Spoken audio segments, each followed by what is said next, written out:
Bismillahirrahmanirrahim.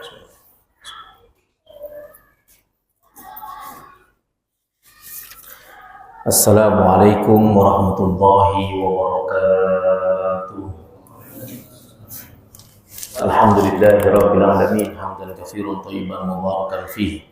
Hamdan yuwafi ni'amahu wa yukafi'u mazidah. Allahumma shalli wa sallim ala sayyidina Muhammadin wa ala ali sayyidina Muhammadin bil lisanil jami'ah fil hadratil wasi'ah, salatan tumitu biha jismi min jismihi wa qalbi min qalbihi wa ruhi min ruhihi wa sirri min sirrihi wa ilmi min ilmihi wa amali min amalihi wa khuluqi min khuluqihi wa niyati min niyatihi wa wijhati min wijhatihi wa qasdi min qasdihi wa ta'udu barakatuha alayya wa ala auladi wa ala ahli wa ala ashabi wa ala ahli asri ya nur ya nur ya nur ij'alni nuran bihaqqil nur. Allahumma salli wa sallim ala sayyidina Muhammadin nurika sari wa maradikal jari wa jma'ni bihi fi kulli atwari wa ala alihi wa sahbihi ya nur. Amma ba'd. Fa aqulu rabbi shrah li sadri wa yassir li amri wa hlul 'uqdatam min lisani yafqahu qawli wasdud lisani wa hdi qalbi bihaqqi Muhammadin sallallahu alaihi wasallam. Ya ahlad darab wa ya ahlad nawbah wa ya ahlal batin wa ya ahlal halli wal 'aqdi.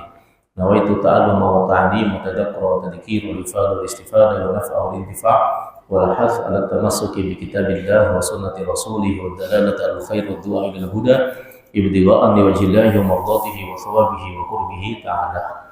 Para hadirin jamaah salat maghrib Masjid Al-Amin yang semoga Allah Subhanahu wa taala menerima amal ibadah salat maghrib kita, Allah terima amal ibadah i'tikaf kita, zikir kita, thalabul ilmi kita di malam hari ini, dan sebagaimana Allah kumpulkan kita di tempat yang mulia, semoga di akhirat Allah kumpulkan kita di tempat yang mulia, yaitu surganya Allah Subhanahu wa taala. Amin amin ya rabbal alamin. Hadirin yang dirahmati Allah Subhanahu wa taala, melanjutkan kajian kita dalam hadis-hadis qudsi yang diriwayatkan oleh Rasulullah dari Allah Subhanahu wa taala. Bismillahirrahmanirrahim. Qala Syekhul Muallif rahimahullahu taala wa nafa'ana bihi wa bi ulumihi wa asrarihi wa anwarihi wa nafahatihi fid din wad dunya wal akhirah. An Anas bin Malik radhiyallahu anhu. Diriwayatkan dari Anas bin Malik radhiyallahu ta'ala, semoga Allah meridhoinya dan meridhoi kita semuanya. Anas bin Malik ini adalah seorang sahabat Nabi yang berasal dari keluarga miskin. Ibunya anaknya banyak, tapi miskin gitu. Emang tak jarang orang miskin anaknya banyak gitu. Waktu Nabi hijrah ke Madinah, banyak para wanita-wanita yang memberikan hadiah kepada Nabi. Ibunya Anas juga pengen ngasih hadiah, cuma nggak punya apa-apa. Akhirnya dia hadiahkan anaknya, si Anas yang masih kecil, umur 10 tahunan. Itu pun nggak pakai baju, nggak pakai celana. Cuma dilipat sama kerudung ibunya aja, saking miskinnya. Ya Rasulullah, aku ingin menghadiahkan sebagaimana para wanita Madinah menghadiahkan hadiah-hadiahnya untuk dirimu. Aku pun ingin memberi hadiah, tapi apa daya aku gak punya apa-apa. Maka aku hadiahkan ini anakku Anas. Biarkan ia tinggal bersamamu ya Rasulullah, membantu dirimu, berbakti padamu, melayanimu. Akhirnya diterima dengan senang hati oleh Rasulullah. Terus kata ibu Anas, doakan dia ya Rasulullah. Maka didoain, semoga Anas umurnya panjang, anaknya banyak, hartanya juga banyak. Akhirnya Anas betul tuh, dikabulkan doanya Nabi. Anas umurnya panjang sampai 108 tahun kurang lebih umurnya. Anaknya banyak, anak keturunan sampai 128 tahun, 28 anak keturunannya. Hartanya juga banyak, berkah dari mengabdi kepada baginda Nabi besar Muhammad Sallallahu Alaihi Wasallam. Nah, Anas ini saking dekatnya dengan Rasulullah, maka beliau juga punya tuh barang-barang peninggalan dari Rasulullah. Di antaranya Anas punya sapu tangan Nabi. Dan di antaranya Anas punya tongkat kecil. Kalau bahasa sekarang kayak tongkat komando. Nah itu Anas begitu ditanya buat apa itu barang-barang dari Rasulullah sapu tangan itu. Kalau sapu tangan ini aku gunakan untuk kalau ada keluargaku yang sakit, aku celupin ini di air, terus airnya aku minumkan ke keluargaku yang sakit. Aku berharap keberkahan dari Allah dengan air yang bercampur dengan sapu tangan yang pernah mengelap keringatnya Rasulullah. Aku berharap anakku diberi kesembuhan oleh Allah. Tuh, ini dalil tuh Pak. Artinya boleh tuh kita tuh bertabaruk, mengambil berharap satu manfaat dari sesuatu yang pernah menempel di tubuh orang soleh. Seperti Rasulullah SAW. Berharapnya sama Allah, tapi wasilahnya, sebabnya adalah sesuatu yang pernah menempel di jasad Rasulullah, jasad orang soleh yang dipakai beribadah. Makanya kemudian Imam Syafi'i itu kalau beliau sakit, itu juga beliau pernah satu ketika minta gamisnya Imam Ahmad bin Hanbal. Beliau tahu Ahmad bin Hanbal ini ahli hadis, penghafal ratusan ribu hadis Nabi dan ahli ibadah, maka ia ingin mengambil keberkahan dari baju gamis yang dipakai menyebarkan hadis Nabi, dipakai beribadah kepada Allah, dicelupkan di air, diminum. Tapi gamisnya orang soleh pasti. Kalau gamisnya Ustadz Nanang jangan. Kelenger. Maka dari sini ulama kemudian membolehkan hal itu. Yang penting kita berharapnya kepada siapa? Allah. Nah, Anas punya lagi benda satu lagi, tongkat kecil, tongkat komando. Untuk apa? Ternyata begitu Anas sudah mau meninggal dunia, dia berpesan sama keluarganya. Wahai keluargaku, nanti kalau aku meninggal dunia, engkau selipkan ini di dalam kain kafanku dan kuburkan aku bersamanya. Kalau kata orang sekarang syirik itu.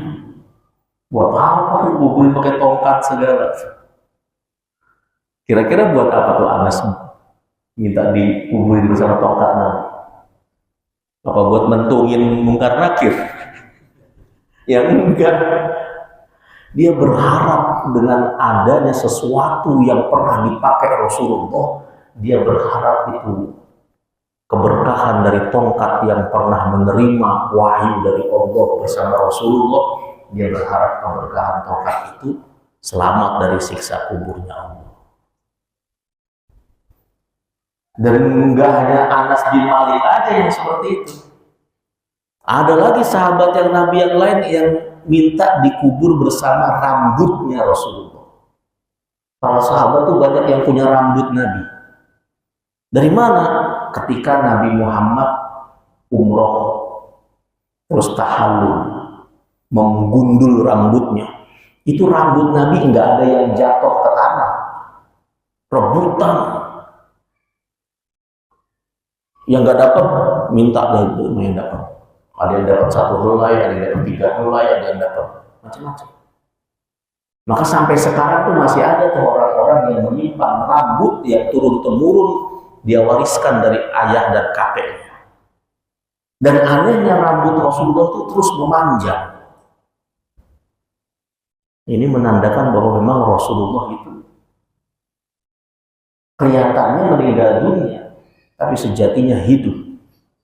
Karena kata Allah Subhanahu wa taala, orang-orang yang meninggal di jalan Allah, jangan kalian sangka mereka mati, bal ahya, tetapi mereka hidup.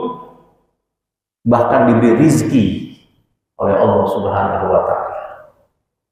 Makanya orang-orang yang mati syahid itu sesungguhnya mereka nggak mati, tetapi hidup, hanya pindah alam saja. Apalagi Rasulullah Shallallahu Alaihi Wasallam. Baik. Nah, Anas ini meriwayatkan lebih dari 2.228 hadis. Anas bin Malik. Salah satunya ini dia. Anas berkata, qala Rasulullah sallallahu alaihi wasallam, Nabi bersabda. Kata Nabi, ma min hafizaini rafa'a ilallah ma hafiza min lailin aw nahar. Tidak ada dua malaikat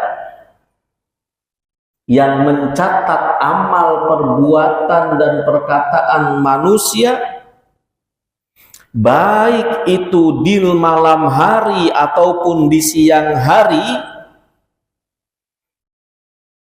apa yang mereka laporkan kepada Allah Subhanahu wa ta'ala, fayajidullah, lalu Allah mendapati fi awalis sahifah, di lembaran pertama catatan amal setiap anak manusia, wa fi akhiris sahifah, dan di akhir catatan amal manusia setiap harinya, kalau yang didapati oleh Allah adalah khairan, kebaikan, amal baik, yang pertama dicatat malaikat di pagi hari baik, terus yang dicatat malaikat di penghujung hari adalah baik, maka illa qalallah, kecuali Allah, lalu kemudian Allah berfirman, ushidukum, wahai para malaikatku, aku persaksikan kepada kalian, anni qad ghafartu li abdi, aku telah mengampuni hambaku ini yang catatan amalnya kalian laporkan kepadaku ini,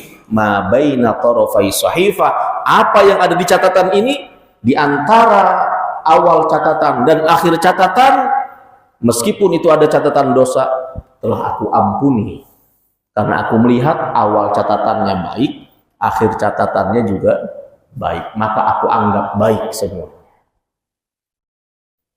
Nah, ini merupakan firman Allah Subhanahu wa ta'ala yang menjadi kabar gembira buat kita, bahwa jika amal kita awal hari baik, akhir hari baik, insya Allah tuh Allah akan menganggap semua amal kita di hari itu amal yang baik.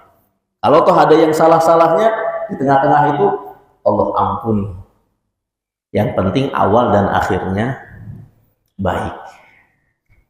Makanya penting nih kita beramal baik.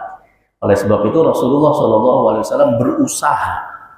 Nabi itu berusaha, ketika Nabi ditanya, ya Rasulullah, kenapa engkau berpuasa di hari Senin dan di hari Kamis? Kata Nabi, kalau hari Senin aku berpuasa karena aku bersyukur sebab aku dilahirkan di hari Senin. Kalau hari Kamis aku berpuasa karena aku ingin ketika amalku mingguan dilaporkan kepada Allah, itu hari Kamis dilaporkan kepada Allah laporan mingguan. Aku ingin ketika dilaporkan aku sedang melakukan amal kebaikan. Jadi laporan itu kayak di dunia gitu, kayak pegawai laporan ke atasan, ada laporan harian, ada laporan mingguan, ada laporan bulanan, ada laporan tahunan. Malaikat juga gitu, melaporkan amal kita, perbuatan kita, perkataan kita, ada yang harian. Kalau harian dilaporkannya awal pagi sama kemudian awal malam, habis subuh, habis maghrib, itu dilaporkan.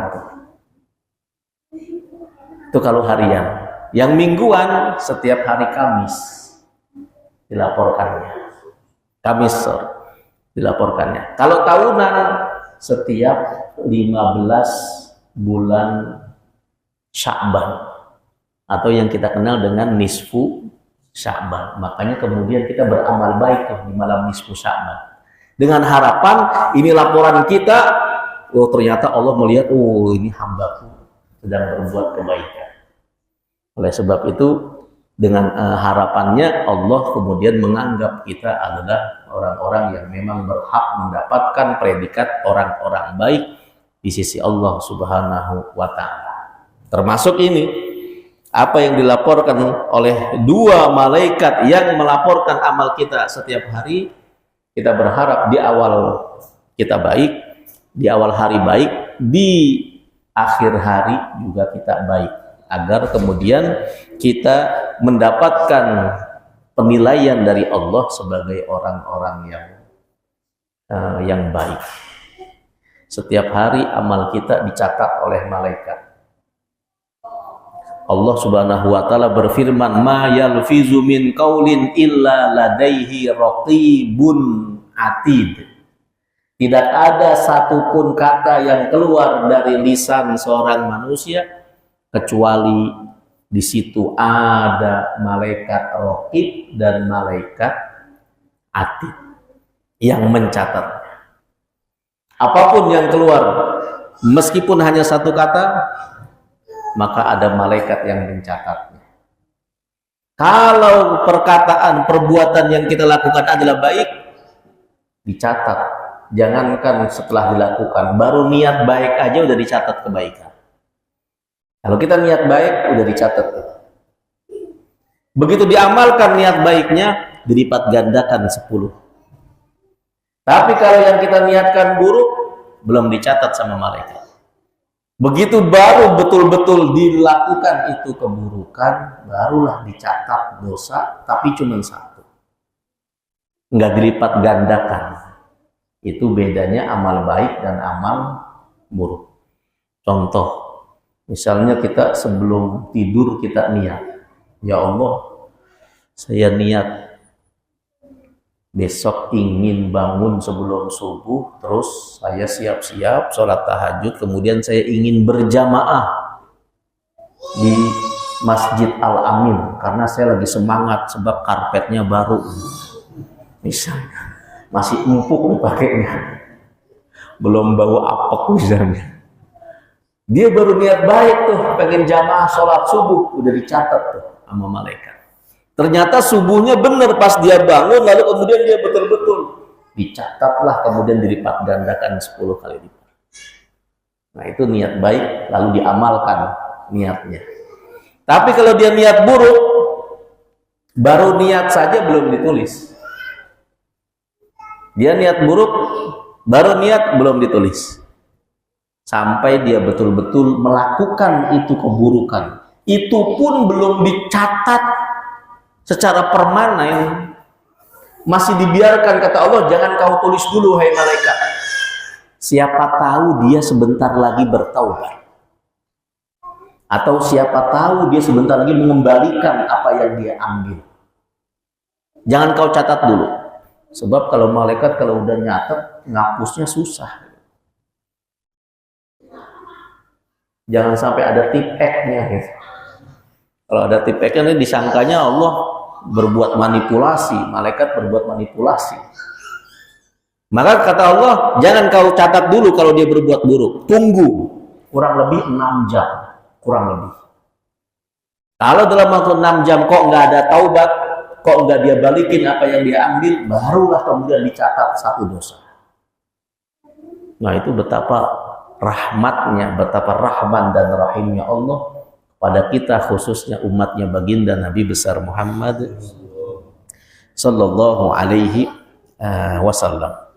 Jadi amal kita itu memang dilaporkan satu kepada Allah, dilaporkan oleh malaikat yang siang malam. Ada malaikat siang, ada malaikat malam yang mencatat amal masing-masing kita.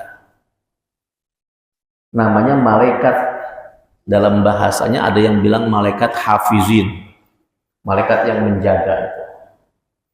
Dalam bahasa lainnya ada malaikat yang namanya malaikat karman katibin, malaikat juru tulis yang menulis amal-amal kita.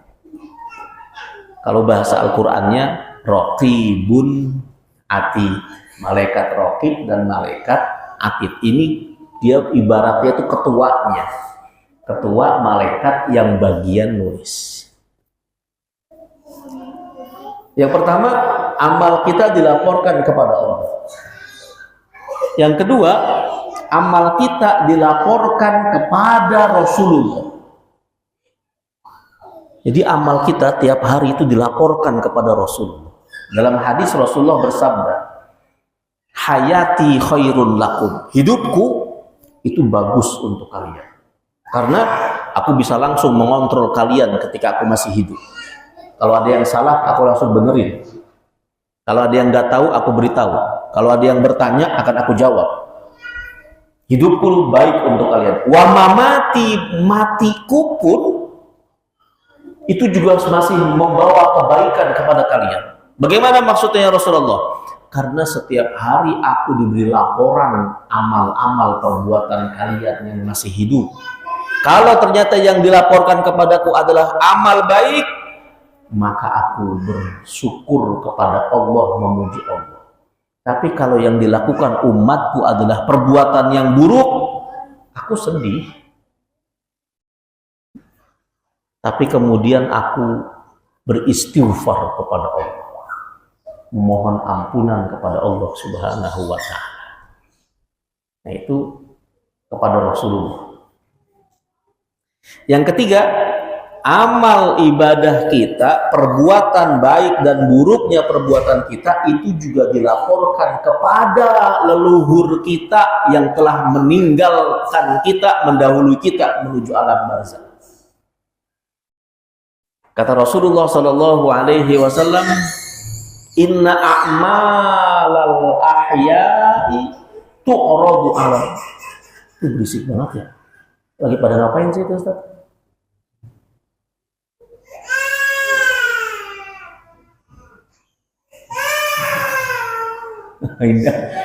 Inna a'malal ahya'i tu'radu alal amwati.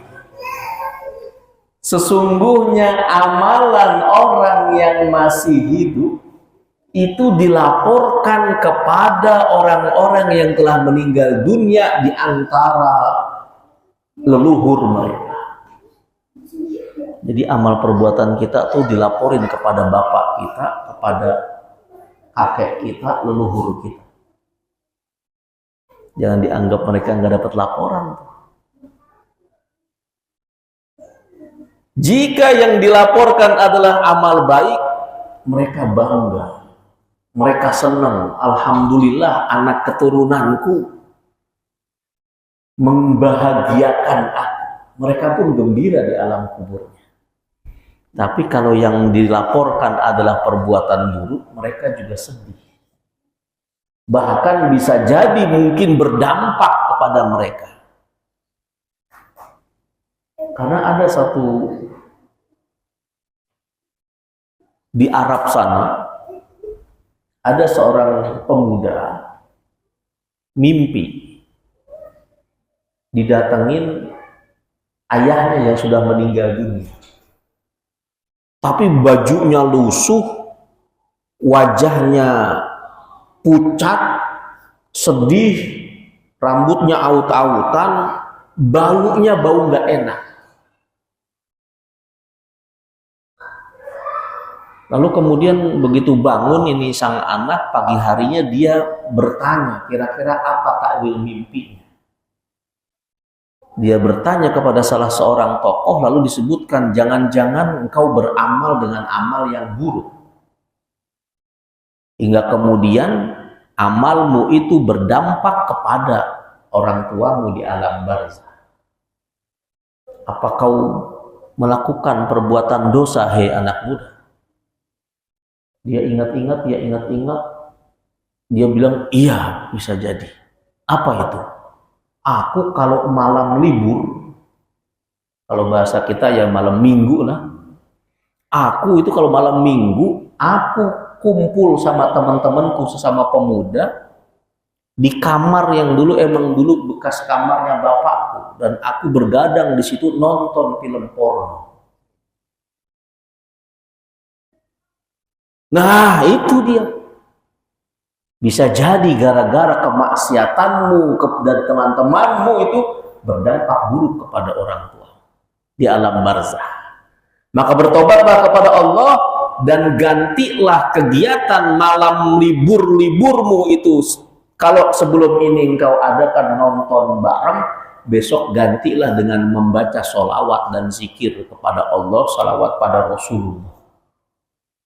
Akhirnya malam berikutnya, libur itu, di tempat yang sama, dia ganti acaranya yang tadinya nobar, menjadi kemudian sobar, sholawat bareng. Tadinya nobar jadi sobar. Begitu dia ganti dan dia telah bertaubat itu, malamnya dia bermimpi lagi, ayahnya datang dengan baju kebesaran yang sangat bercahaya, indah, wajahnya cerah, tersenyum bahagia. Maka kemudian dia pun semakin yakin bahwa apa yang dilakukan oleh anak itu juga bisa berdampak kepada orang tua yang telah meninggal dunia. Karena seperti gimana-gimana anak ini juga hasil dari orang tua. Kalau didikannya baik, maka hasilnya baik. Tapi kalau ternyata buruk, bisa jadi hasilnya juga buruk. Na'udzubillah, tsumma na'udzubillah min dzalik. Begitu. Sampai di sini. Sebelum kita lanjutkan, jika perlu ada yang ditanyakan atau didiskusikan, silakan ditanyakan.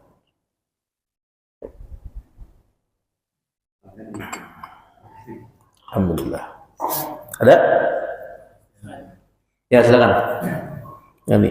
Tentunya kita sebagai muslim maunya kan memang berbuat amal baik terus gitu. Ya. Tapi bagaimana posisinya kalau kita sebagai pemimpin perusahaan, presiden, seperti itu. Kan momen-momen tertentu, salah satu contoh kalau misalnya ada perayaan agama lain gitu di situ. Apakah kita harus mengucapkan seperti mungkin selamat Natal, salam sejahtera, bla bla bla gitu. Ataupun yang lebih parahnya lagi, mungkin karena hukum itu adalah mutlak gitu ya. Terkadang juga sama orang asing segala macam, karena perempuan lawan jenis, karena pemimpin datang salaman gitu di situ, aduh gitu kan ya. Di situ kan perempuan dia dan sebagainya juga gitu. Apakah itu memang termasuk uzur juga gitu ya, dan toleransi juga, ataukah memang itu termasuk jadi amal buruk kita juga gitu. Tapi pada saat kita coba menghindar, karena yang namanya pimpinan, biasanya kalau ada acara atau gimana diundang, ditunggu tuh sebelum datang pasti akan dimulai gitu. Pemimpinnya itu sendiri datang, kalau udah mulai, kalau udah datang baru dimulai. Sedikit diremasa mau. Baik. Yang pertama tentang bagaimana kita sebagai seorang pemimpin atau sebagai seorang tokoh masyarakat, kita hidup di masyarakat yang majmuk, kita hidup di lingkungan yang majmuk, yang plural, berbagai macam suku, bangsa, dan bahkan perbedaan agama. Terus bagaimana kalau kita ini mengucapkan ucapan-ucapan tertentu terkait dengan perayaan mereka atau terkait dengan hari-hari besar mereka. Nah, di sini ulama beda pendapat tuh tentang mengucapkan Natal, mengucapkan Waisak, mengucapkan apalagi di kita itu. Ya, pokoknya hari-hari itulah, hari-hari besar agama lain itu. Apakah boleh atau tidak? Sebagian ulama mengatakan memang haram. Alasannya adalah karena kalau kita mengucapkan selamat, berarti kita seakan-akan kita ridho dengan kekufuran mereka. Kok kau ucapkan selamat, karena kan kau, berarti agama dia ini baik nih. Engkau ridho, padahal agama mereka menurut kita kufur, kafir. Dan kita telah diajarkan lakum dinukum waliyadin. Agamamu agamamu, agamaku ya agamaku. Nah, sebagian ulama yang lain seperti fatwa dari Mesir, begitu juga seperti fatwa dari Syekh Ali Zainal Abidin Al-Jufri, itu beliau menyatakan enggak, sekarang ini sudut pandangnya tidak seperti dulu lagi. Kalau dulu sudut pandangnya memang hitam putih, pokoknya Islam non muslim, mukmin kafir. Tapi sekarang sudut pandangnya berubah. Ini merupakan kita sekarang hidup di era bukan seperti era dulu. Satu kekuasaan, ini muslim kekuasaannya, ini kafir. Jelas gitu. Tapi sekarang kan sudah bercampur semuanya. Kita sudah bercampur semuanya. Dalam satu negara, berbagai macam suku, bangsa, dan agama. Sedangkan kita dituntut oleh Rasulullah untuk bermuamalah dengan baik. Untuk berhubungan dengan manusia yang lain dengan baik, dengan akhlakul karimah. Nah, termasuk hubungan, menjaga hubungan baik, termasuknya adalah saling bertukar ucapan selamat ketika ada momen-momen hari besar tertentu. Maka dari sudut pandang ini, dari sudut pandang akhlak yang baik dan menjaga kerukunan ini, maka kemudian sebagian ulama mengatakan nggak apa-apa kita mengucapkan hal itu. Yang penting di hati kita tidak meridhoi kekufuran yang dilakukan oleh mereka. Kita mengucapkan selamat itu dalam rangka menjaga persatuan dan kesatuan serta kerukunan umat beragama dan menjaga hubungan baik. Apalagi kita niatkan sebagai dakwah bilhal kita. Kita berdakwah kepada mereka dengan menunjukkan akhlak sebagai seorang muslim yang baik, yang tidak antipati terhadap perbedaan ras, perbedaan agama, suku, dan bangsa. Dari sudut pandang ini, maka kemudian sebagian ulama mengatakan boleh. Yang penting hatimu tidak meridhoi kekufuran dia. Apalagi sampai kita mengikuti kekufuran dia. Nah, begitu. Yang kedua, kalau terkait dengan seorang pemimpin yang kemudian dia ini harus berjabat tangan dengan perempuan yang itu anak meskipun bawahannya. Nah, kalau ini tentang berjabat tangan ini sudah sepakat ulama. Bahkan ada yang meriwayatkan ijma, nggak boleh kita itu menjabat tangan tanpa adanya halangan, tanpa adanya penghalang. Oleh sebab itu kadang-kadang ada tuh yang kemudian berjabat tangan tapi kemudian pakai sarung tangan, ada juga yang begitu. Jadi kalau berjabat tangan, karena Rasulullah sendiri ketika membaiat dulu itu yang namanya sumpah setia, ini namanya baiat. Baiat itu sumpah setia, sumpah untuk setia mendukung perjuangan, setia bersama-sama dalam kebenaran, dan siap nahi amar ma'ruf nahi mungkar. Siap untuk taat pada Rasulullah, ini namanya baiat. Itu dengan menjabat tangan, satu-satu dijabat tangan, maju satu, jabat tangan. Begitu yang perempuan yang maju untuk menjabat tangan, Nabi pakai selendangnya, jabat tangan,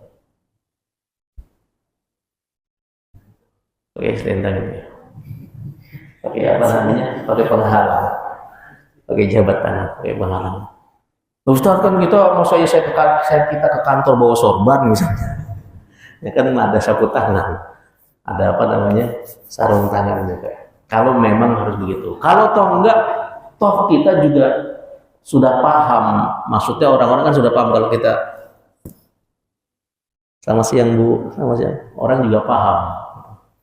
Kalau kita udah begini sambil senyum, ya yang perempuan juga dia juga akan begini juga. Gak mungkin wah nafsu amat sibuk gitu kayak gini. Cuman dia sambil senyum juga kita. Memang haram. Kita begini dia udah paham. Begitu. Jadi kalau sentuh tangan tuh emang mutlak nggak boleh. Apalagi sampai cipika-cipiki gitu. Nah, nggak boleh. Begitu. Ada lagi? Ya, silakan. Tadi kan ada cerita Mas Jumali. Ya.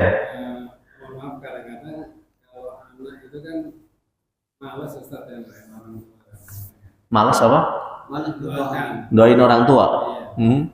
Jadi kalau misalkan kita angkat anak, misalkan cari aja hafiz orang gitu. Terus Ini sama ya. anak kita misalnya malas doain kita, terus sebagai gantinya kita Kita angkat-angkat anak aja. Ustaz. ngangkat anak. Nah terus Kan dari habis-habis Quran yang banyak. Ini kan pahalanya kita banyak. oh iya Bisa, Ustaz. bisa ya. Jadi begini. Pertama, amal jariah itu banyak macamnya. Memang dalam hadis yang populer, amal jariah, amal yang pahalanya terus mengalir meskipun kita sudah berkalang tanah, kita sudah di kuburan meninggal dunia, tapi pahalanya masih terus mengalir kepada kita. Di hadis populer memang 3. Yang pertama, waladun solihun, anak yang soleh, yad'u lahu, yang mendoakan orang tuanya. Jadi cirinya anak soleh itu kalau dia mau mendoakan orang tuanya. Jadi belum disebut anak itu soleh kalau dia ternyata belum mau doain orang tuanya. Dia rajin, sholat 5 waktunya, tapi sama orang tuanya gedeg. Belum dianggap soleh. Karena kata Allah, man lam anishkurli wa liwalidayka. Engkau beribadah sebagai rasa syukurmu kepadaku, wahai umat manusia, tapi kau nggak berterima kasih sama orang tuamu, nggak berbuat baik sama orang tuamu, maka nggak aku terima syukur ibadah. Maka kata Nabi, amal jariah adalah kalau orang tua mendidik anaknya jadi anak soleh, terus ia do'ulahu, ciri-cirinya anak soleh itu mau mendoakan orang tua. Maka kita ini nggak tahu kita ini anak soleh apa enggak. Kita ini kan anak semua, anak dari orang tua kita. Apakah kita ini mendoakan orang tua kita tiap hari? Minimal kata ulama, anak itu dianggap dia anak soleh yang mendoakan orang tuanya. Kalau dia sehari itu 5 kali dia doa. Rabbil firli wa liwalidayya warhamhuma kama rabbayani. Minimal habis sholat 5 waktu sekali, 5 kali sholat 5 kali. Itu baru anak soleh.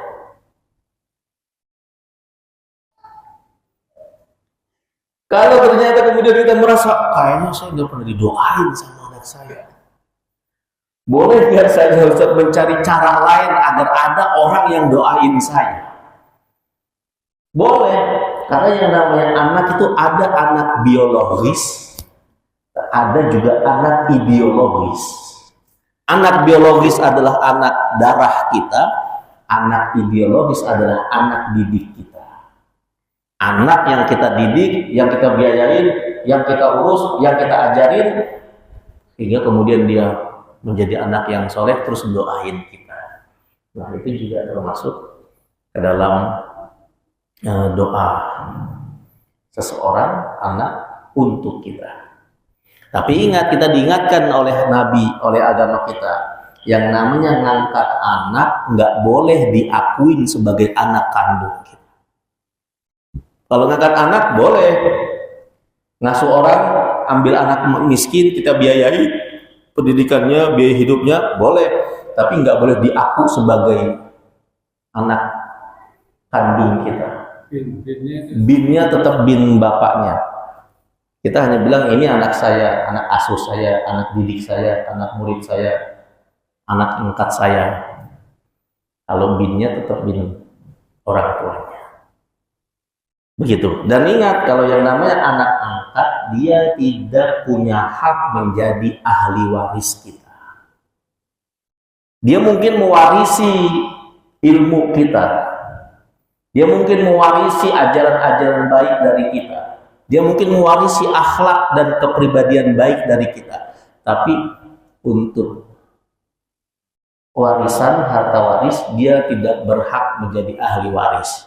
Terus bagaimana Ustaz kalau dia anakku cuma satu-satunya, saya nggak punya anak, nanti warisan saya bagaimana? Kalau toh emang ingin memberi anak angkat kita harta yang kita punya, kita kasihnya pas kita masih hidup.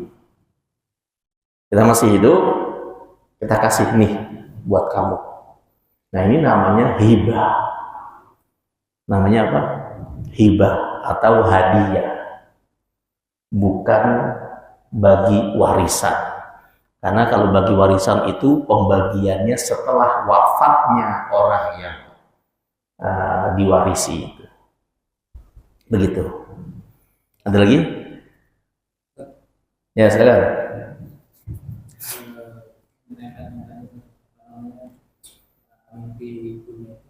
Mimpi apa? Yang tadi itu. Oh ya. Kan ketika kalau misalkan meninggal itu kan ada menjalankan amal kita di dunia. Kita juga ada ayatnya. Kalau orang soleh itu sebenarnya tidak mati tapi itu. Oh ya. Itu penjelasan gimana saja? Nah, saya juga pernah ini seperti itu. Terus istilah Rijalul Ghaib itu apa? Istilah Rijalul Ghaib. Oh iya, iya. Yang pertama apa tadi? Ya, sebenarnya kan di orang kalau meninggal itu di alam kubur gitu. Iya. Terus? Ada yang bisa mimpi. Oh, mimpi ya. Ya betul. Secara umum orang meninggal dunia itu mereka memang terus kemudian di alam kuburnya. Secara umum begitu. Adapun mimpi, nah kalau mimpi ini sudah kuasa Allah sudah. Kalau mimpi ini mereka siapapun bisa bermimpi. Hanya saja kemudian ruh orang yang telah meninggal dunia mereka bertempat di mana? Nah ini ulama beda pendapat. Ada yang mengatakan ruh mereka ini dikumpulkan di paruh seekor burung yang Allah ciptakan. Burung yang berwarna hijau yang Allah ciptakan di bawah arasnya Allah. Ada yang menyebutkan lagi seperti dalam kitab Ar-Ruh, ada kitab namanya Kitabur Ruh, kitab khusus bahas tentang ruh dan bahas tentang alam barzakh serta akhirat. Karya Al-Imam Ibnul Qayyim Al-Zawjiyah. Nah itu dalam kitab itu dia mengatakan ruhnya orang yang telah meninggal dunia, satu ada keterangan di paruh burung hijau. Satu lagi ada keterangan di dalam kendil yang Allah ciptakan khusus. Ada satu lagi di sumur Zam-Zam. Nah terus di antara ruh-ruh itu ada ruh yang memang dia begitu dia meninggal dunia sudah dikumpulkan dia gak kemana-mana. Tapi ada ruh juga yang Allah masih berikan hak untuk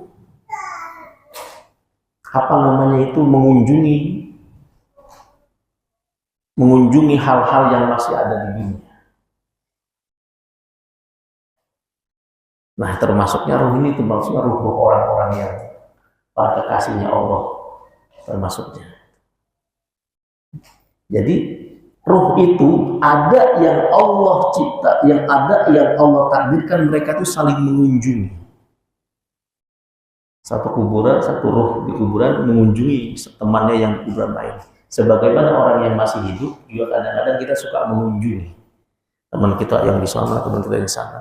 Begitu juga ruh, ada yang Allah berikan kesempatan untuk mengunjungi. Dan secara umum juga ruh itu Allah berikan hak setiap malam Jumat dan hari Jumat sampai malam Sabtu itu duduk di atas kuburnya, menantikan orang-orang yang menziarahinya dan mendoakannya. Makanya kemudian kita disunahkan kalau ziarah kubur itu malam Jumat, hari Jumat, malam Sabtu sampai Sabtu pagi sebelum matahari terbit. Nah itu ruh orang yang meninggal dunia, Allah izinkan dia duduk di atas kuburnya masing-masing, menanti doa dari orang-orang yang menziarahinya atau yang mendoakannya dari tempat manapun berada. Begitu. Adapun yang dimaksud Rijalul Ghaib dalam satu hadis Nabi, yang dimaksud Rijalul Ghaib ini satu adalah malaikat-malaikat. Yang kedua ruhnya orang-orang soleh. Itu yang dimaksud rijalul ghaib. Maka dalam satu hadis Nabi pernah mengajarkan, jika salah seorang di antara kalian kehilangan ontaknya di padang pasir, maka beristighosahlah, memohonlah doa kepada Allah dengan menyebut nama rijalul ghaib. Nah, jadi yang dimaksud rijalul ghaib itu satu para malaikat, yang kedua adalah ruhnya orang-orang suci, orang-orang yang kita anggap yang terkenal sebagai wali-wali. Nah, itu memang ada tuh. Dan Nabi ngajarin di satu hadis gitu, sebut nama mereka, tapi mintanya tetap kepada Allah. Begitu. Wallahu a'lam. Ada lagi yang menambahkan? Ya, silakan. Waalaikumsalam warahmatullahi wabarakatuh. Ya. Kurang lebih, ya. Ini mungkin ada kejadian di masyarakat, seperti misalnya ini ada, misalnya guru tadi ini melakukan perampokan di sebuah rumah. Ya. Jalan rumah tersebut, katakanlah dekat rel kereta. Dekat Rel kereta. Setelah melakukan perampokan, yang angkut barang yang dirampok, pas di belakang rel kereta, ditabrak kereta, dia langsung sepi-sepi gitu. Kan belum 6 jam. Tapi belum dicatat ya. Tapi kan banyak di masyarakat nih disumpahin gitu, wah syukurin gitu kan. Kata amal itu di dunia udah disiksa begitu. Pertama, yang namanya kematian itu adalah memang hak prerogatifnya Allah, dan semua kita pasti akan meninggal dunia. Kullu nafsin dha'iqatul maut. Setiap yang bernafas pasti akan merasakan yang namanya kematian. Dan kematian tiap-tiap orang itu memang berbeda-beda. Kematian tiap orang berbeda-beda. Beda-beda caranya, dengan memang kematian adalah rahasia Allah Subhanahu wa taala. Bisa jadi orang yang sehari-hari kerjanya benerin listrik, matinya bukannya kesetrum malah ketabrak angkot gitu. Tapi supir angkot yang di jalan tiap hari matinya bukan di jalan raya malah kesetrum.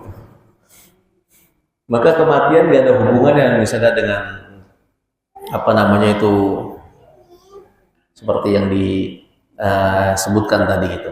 Nah, dia matinya ketabrak kereta, ya memang takdirnya dia matinya adalah dengan ditabrak kereta. Cuman emang biasanya orang-orang kemudian menyangkanya, kualat tuh orang. Dia sebelum 6 jam dia sudah meninggal gitu kan. Oh iya. Barangnya belum sempat dibalikin, atau dia belum sempat berobat. Belum dicatat ya. Berarti begitu dia misalnya nih 1 jam setelah dia merampok itu kan ketabrak tuh. Habis 6 jam itu kan terus dicatat itu. Tetap dicatat gitu. Hanya saja kemudian dia berarti tetap mencatat karena dia tidak punya kesempatan untuk bertaubat. Nah, ternyata dia